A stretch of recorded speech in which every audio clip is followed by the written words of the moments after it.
Social Skills Coaching with Patrick King, a Newton Media Group production. Today is September 9th, 2020, and today we answer the question, what can I do to better hit it off with someone? There's two ways. The first step is to set the tone. Speak like a friend. Show emotions. Stop filtering yourself and stop being so darned literal and serious. And secondly, search for similarities by digging more deeply into people's lives, asking questions, divulging more information about yourself, and also mirroring them physically. And don't discount the value of mutual dislike. It's not negative to talk about negative things. Today's episode will teach you how to do these things as we take an excerpt from Patrick King's book, Better Small Talk, available on Amazon and Audible. Check out the show notes for links. We're ready to start chatting. Of course, I'm talking about breaking the ice. For most of us, this is what we imagine when we're trying to create an initial impression. To be frank, it's not that we don't know what to say. Just like when we forget someone's name, we know the most direct path to getting what we want. We should just ask. And so the easiest and most direct way of breaking the ice is to just say hello and introduce your name. But this isn't helpful for most of us, because we typically feel too uncomfortable to be so direct. Thus arises the need for sly tactics to accomplish what we want through indirect means. Our discomfort happens for a multitude of reasons, summed up by the feeling that we're interrupting people or otherwise inconveniencing them. We have trouble breaking the ice with strangers, even though it's such a simple thing, because we create a they'll think or what if feedback loop in our brains. What can I say to avoid being awkward? What if I'm interrupting them? Will they think I'm stupid? What if they're busy? What should I say? What can I say? For instance, if we chat up a stranger or barge into two people already having a conversation, we're afraid they'll think I'm a weirdo. They'll think I'm a creep. They'll think I'm rude. They'll be annoyed. What if they want to speak in private? What if they hate my face already? It doesn't matter that these aren't true. We think they are true, so they block us from easy solutions to the problem of breaking the ice.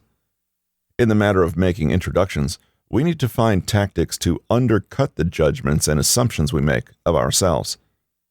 So, how can you feel okay about breaking the ice? By doing it indirectly.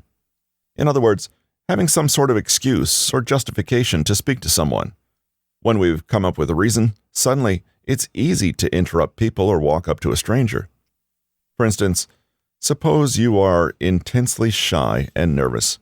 You eschew most forms of social interaction. But if you were utterly lost and on the verge of exhaustion, would you have a problem walking up to someone and asking for directions? Doubtful, and not just because of necessity. You'd feel that you have a compelling reason to speak, and that would override your fear of judgment. That's the meaning of indirect in this context.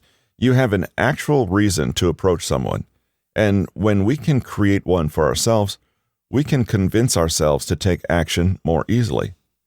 In other instances, you might refer to this as the feeling of plausible deniability, where you have a plausible reason to walk up and start a conversation in a way that no one can think you're rude or weird. Actually, if they think you're rude or weird, they're the rude or weird ones.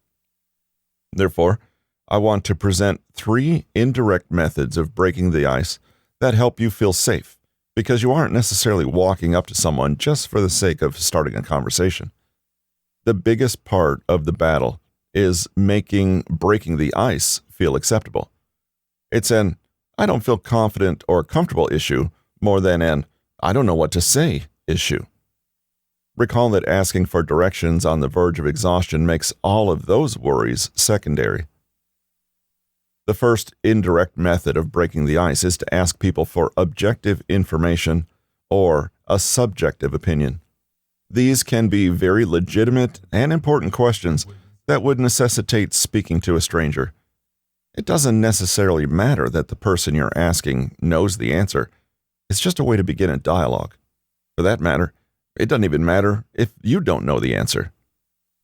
Excuse me, do you know what time the speeches begin? Do you know where the closest Starbucks is? What'd you think of the CEO's speech? Do you like the food here? The first two examples are inquiring about objective information, while the latter two are asking for a subjective opinion. The second indirect method of breaking the ice is to comment on something in the environment, context, or specific situation. It can be as simple as an observation. Imagine you're thinking out loud and prompting people to answer. Did you see that piece of art on the wall? What a crazy concept. The lighting in here is beautiful. I think it's worth more than my house. This is an amazing DJ, all the rock ballads of the 80s. Notice how these are all statements and not direct questions. You're inviting someone to comment on your statement instead of asking them to engage. If they don't choose to engage, no harm, no foul. You're not putting any pressure on them to respond, and you don't necessarily need to expect an answer. The third and final indirect method of breaking the ice is to comment on a commonality you both share. For instance, why are you both at your friend Jack's apartment? What business brings you both to this networking conference in Tallahassee? What stroke of misfortune brought you to the DMV this morning? So, who do you know here? So how do you know Jack? Has Jack told you about the time he went skiing with his dog? The idea with these commonalities is that they are instant topics of conversation because there will be a clear answer behind them. These indirect icebreakers aren't rocket science, but their main value is to make you feel okay with engaging someone in conversation, which is the real problem. Eventually, you may get to the point where you feel comfortable just walking up to someone and shaking their hand. But in the meantime, you can get started here. Find similarity. Think back to the last time you met someone new at a networking event or party. What was the first topic out of your mouth? It was probably one of the following. Where are you from? Who do you know here? How was your weekend? Where did you go to school? What do you do? Do you live far from here? While these are normal, small talk questions, we ask them instinctively, not because they're great at breaking the ice. In fact, as you well know, they're usually terrible for breaking the ice and can make people feel immediately bored. You may have had a negative physical reaction at reading those prompts. We actually ask these questions instinctively because we're searching for commonalities. We're searching for the me too moment that can spark a deeper discussion and thus improve the first impression. For instance, if we ask the question, where did you go to school? We're hoping they attended the same university as us, or a university where we have mutual friends. The next natural question is a variation of, oh wow, what a small world. Do you know James Taylor? He also went there around your time. While you may not realize it, you are always hunting for similarities, and similarities are another way of setting a tone of friendship, familiarity, comfort, and openness. It's the type of feeling you share with your friends, and the same feeling that can instantly skyrocket your rapport. As much as we would like to think that we are open-minded and can get along with people from every background and origin, the reality is that we usually get along best with people who we think are like us. In fact, we seek them out. This trait is why places like Little Italy, Chinatown, and Koreatown exist. But I'm not just talking about race, skin color, religion, or sexual orientation. I'm talking about people who share our values, look at the world the same way we do, and have the same take on things as we do. As the saying goes, birds of a feather flock together. This is a common human tendency that is rooted in how our species developed. Walking out on the tundra or in a forest, you would be conditioned to avoid that which is unfamiliar or foreign, because there's a high likelihood it would be interested in killing you. Similarities make us relate better to other people because we think they'll understand us on a deeper level. If we share at least one significant similarity, then all sorts of positive traits follow, because we see them as our contemporary, essentially an extension of ourselves. When you think someone is on your level, you want to connect with them because they will probably understand you better than most. Suppose you were born in a small village in South Africa. The population of the village ranges from 900 to 1,000 people. You now live in London, and you're attending a party at a friend's home. You meet someone that also happens to be from that small village in South Africa, just 8 years older, so you never encountered each other. What warm feelings will you immediately have toward this other person? And what assumptions will you make about them? How interested will you be in connecting with them and spending more time together in the future? What inside jokes or specialized points of reference can you discuss that you haven't been able to with anyone else ever? Hopefully, that illustration drives home the value of similarity and how it drives conversational connection. So as mentioned, we typically use small talk questions to find similarity, but there are better, more effective ways to discover commonalities with people. For instance, we should always be searching for similarities or creating opportunities for them. They both take effort and initiative. Let's talk about searching for similarities first. We can search for similarities by asking probing questions of people and using their answers as the basis to show connections, no matter how small.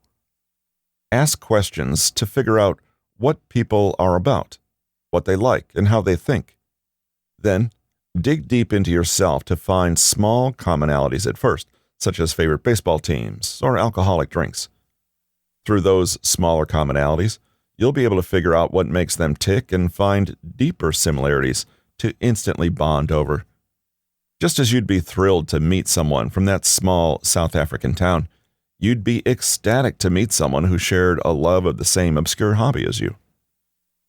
It doesn't take months or years, and it doesn't take a special circumstance, like going through military boot camp together. It just requires you to look outside of yourself and realize that people share common attitudes, experiences, and emotions. You just have to find them. Get comfortable asking questions and digging deeper than you naturally would. Is it odd for you to ask 5 questions in a row? It shouldn't be. It might even feel a little invasive at first. Find the shared experiences and use them. For each topic, you can find some part to relate to and connect on, instead of digging around a variety of shallow topics, like a job interview. Don't stop at the initial topic. If someone says they love baseball, for instance, you could try to understand why that is and what makes them such a fanatic for a game involving hitting a ball with an oversized stick. Suppose their love for baseball came from their father, to whom they are particularly close. Well, you have, or had, a father at some point, also with a relationship, hopefully good. That's quite a powerful similarity. Searching for similarities will come more easily in most cases. In addition to searching out what is already there, we can create opportunities for similarities in a few ways. First, physically, by mimicking people's body language, voice tonality, rate of speech, and overall manner of appearance. This is known as mirroring, and it has also been shown to produce feelings of positivity when tested. Anderson, 1998. All you have to do is arrange yourself to resemble others in order to benefit from feelings of similarity, from how they are posed to how they gesture. You can mirror their words, their tone of voice, and their mannerisms. Keep in mind that mirroring is not just about reflecting the person on a wholesale basis. Instead, it's all about communicating to them that you share similar values and have the potential to connect intimately. You can mirror physical signals, gestures, tics, and mannerisms. For example, if you notice that someone uses a lot of gestures when talking, you should do the same. Similarly, if you notice that someone's body language involves a lot of leaning and crossing of arms, you should follow their lead.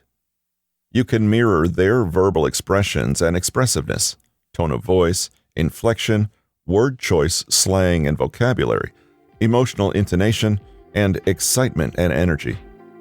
This has the overall effect of making people feel more heard, feel more subconsciously comfortable and familiar with you, and fostering feelings of closeness relatively quickly. This has been Better Small Talk. Talk to anyone, avoid awkwardness, generate deep conversations, and make real friends. Written by Patrick King, narrated by Russell Newton. Copyright 2020 by Patrick King. Production copyright by Patrick King. Thanks again for joining us today on the Social Skills Coaching Podcast with Patrick King. If you don't have Patrick's free ebook on conversation tactics, don't forget, request your copy at bit.ly/PK Consulting. That's bit.ly, bit.ly/P for Patrick, K for King, Consulting. Check out the show notes for links to that free ebook and other resources that you'll find interesting. See you Friday.